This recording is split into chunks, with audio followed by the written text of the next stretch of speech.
Hello. In the first of this series on hope, I traced the continuity in the patriarchs and the prophets as to the hope that Israel has. God reaches out and He gives promises, He repeats promises, and He keeps promises. The Bible is about God, not about people. It's about God's faithfulness. The Old Testament is not plan A gone wrong or failed. When I was a Jehovah's Witness, that is really the concept I had, that the Old Testament, although it was good for lessons, it was really about plan A going wrong, failing, and God having to use new people and make a new promise. But listen to the continuity of God's promise to Israel in the New Testament. Has that hope changed for Israel? Listen to what Gabriel presents as the promise in Luke chapter 1. This one will be great and will be called Son of the Most High, and Jehovah God will give him the throne of David his father, and he will rule as king over the house of Jacob forever, and there will be no end of his kingdom. The hope of Mary, the mother of Jesus, in Luke chapter 1, verses 49 to 55. The powerful one has done great deeds for me, and holy is his name.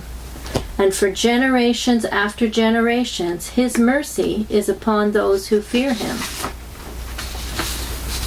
He has performed mightily with his arm.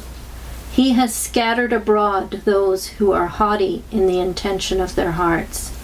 He has brought down men of power from thrones and exalted lowly ones. He has fully satisfied hungry ones with good things, and he sent away empty those who had wealth.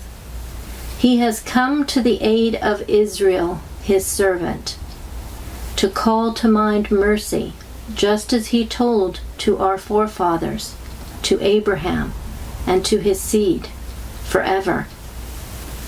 The hope of Joseph, Mary's husband, in Matthew 1:21. She will give birth to a son, and you must call his name Jesus, for he will save his people from their sins. The hope of Zechariah, father to John the Baptist. Luke chapter 1, verses 68 to 79. Blessed be Jehovah, the God of Israel, because he has turned his attention and performed deliverance toward his people. And he has raised up a horn of salvation for us in the house of David, his servant, just as he, through the mouth of his holy prophets from of old, has spoken of a salvation from our enemies and from the hand of all those hating us, to perform the mercy in connection with our forefathers, and to call to mind his holy covenant, the oath that he swore to Abraham our forefather, to grant us, after we have been rescued from the hands of enemies, the privileges of fearlessly rendering sacred service to him with loyalty and righteousness before him all our days.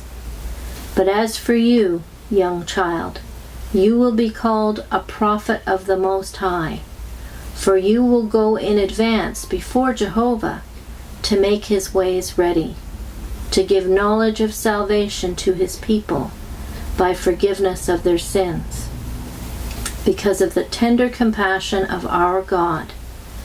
With this compassion a daybreak will visit us from on high, to give light to those sitting in darkness and death's shadow, to direct our feet prosperously in the way of peace.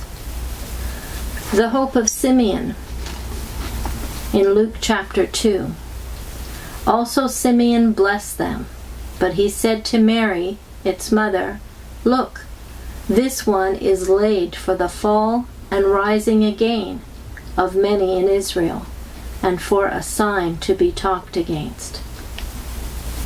The hope of John the Baptizer in John chapter 1. The next day he beheld Jesus coming toward him, and he said, "See, the Lamb of God that takes away the sin of the world." The next video we will talk about the promises of Jesus Christ.